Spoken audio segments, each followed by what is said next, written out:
Welcome back to La La Land on CRN Digital Talk. I am Brett Chapin, and we just got finished talking with Dr. Sam Alibrando of Follow the Yellow Brick Road, How to Change for the Better When Life Gives You Its Worst. And we're going to be talking with actress Kristen Hansen, producer Justin Waggle, and director Rick Robinson of IWillLoveTheSeries.com. If you have any questions for them, go ahead and give us a call at 1-800-336-2225. And thanks for joining us, guys. Absolutely. Thank you. Yeah, Thanks for having us. Pleasure. Get a little closer to your microphones. Sure. So that people can hear your wonderful voices. Good. How's that? I'll start with you, Kristen. Yeah. How did this project come about? Tell us a little bit about the web series, what the plot is, and how you got started with it. Sure. Well, after graduate school, I was living in New York and having interesting experiences out there, and I decided actually to move back home to Los Angeles. And the idea actually came from me during the time period when I was looking for work back in Los Angeles, kind of trying to regroup. And what basically I started writing as a necessity to kind of start creating, and I would go on auditions, and yet I felt like I wasn't reaching my full potential and getting the parts that I wanted. And so writing kind of came out of a creative process of trying to give myself work and writing material that really interested me. Mm-hmm. And so I sat down, and this kind of family just kind of came out of the blue, and elements of myself were actually, represented. It's a mother, father. There's a crazy grandma, which I actually really do have one, and don't we all? Yeah, and this kind of really kind of. Arrested Development craziness kind of started to happen. And the interesting about it is that when I went back and I reflected what I had written, I wrote, oh my gosh, I gave away.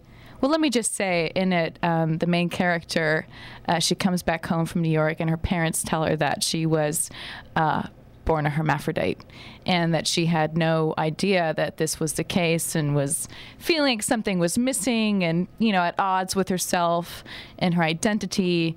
And so they kind of deliver this huge secret. And so basically the series is about kind of finding your own self and going on that huge adventure. And the Pandora's box is open. And as a writer and as an actress, I think it's really important to give the audience that opportunity to go on that discovery as a writer and as an actress, together.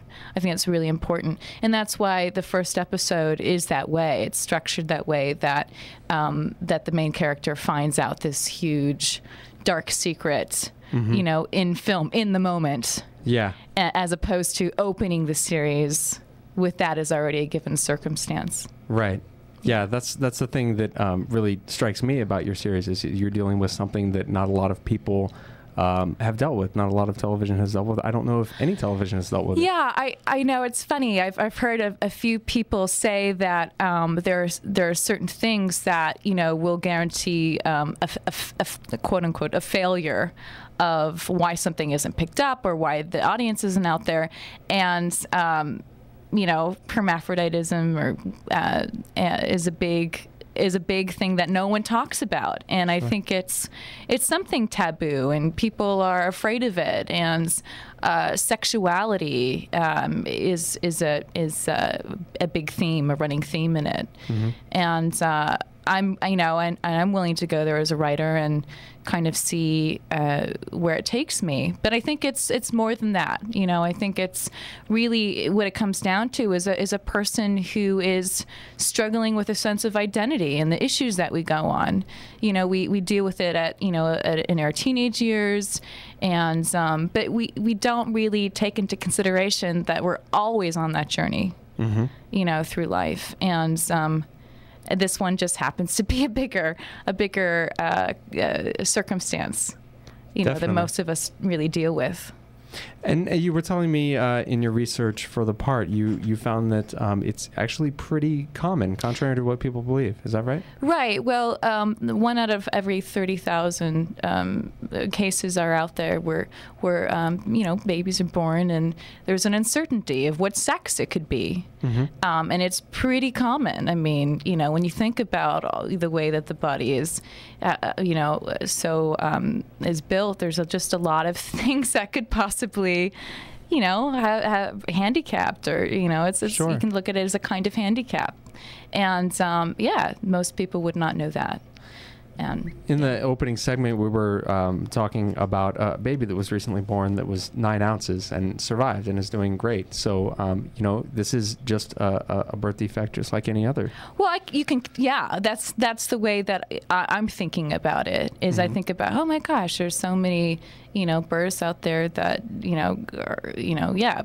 babies are born underweight, or maybe 6 fingers on one hand. And I mean, when you put it into that perspective, it's not surprising that not knowing what sexual, if it has certain parts of, that could be the case too. Yeah, and it's not a defect that can be seen, like somebody is born with a missing finger. Right. Sometimes, certain things, like, the testes don't, ascend, and there's different categories of it too. Do you think it's possibly maybe more psychologically damaging for somebody that deals with that, as opposed to a deformity that you can actually see? I think it is psychological for sure. I think if it was more accepted or people understood it more, I think maybe it wouldn't be as psychological. But because there seems to be a backlash to it, like I've done a lot of research, and I've gone onto a lot of sites and listened and read a lot of stories, and people are scared of it. So. Absolutely. Yeah. Well, it's great what you guys are doing, just dealing with it head on, and I'm sure it's really inspirational to people that were born with that defect. Thank you. Guys, if you have any questions for Kristen, Rick, or Justin, give us a call at 1-800-336-2225, 1-800-336-2225. Check out our live stream at ustream.tv/channel/CRN Studio Live. You can see all our lovely faces live. And we'll be back on La La Land today with just Brett on CRN Digital Talk. Looking at them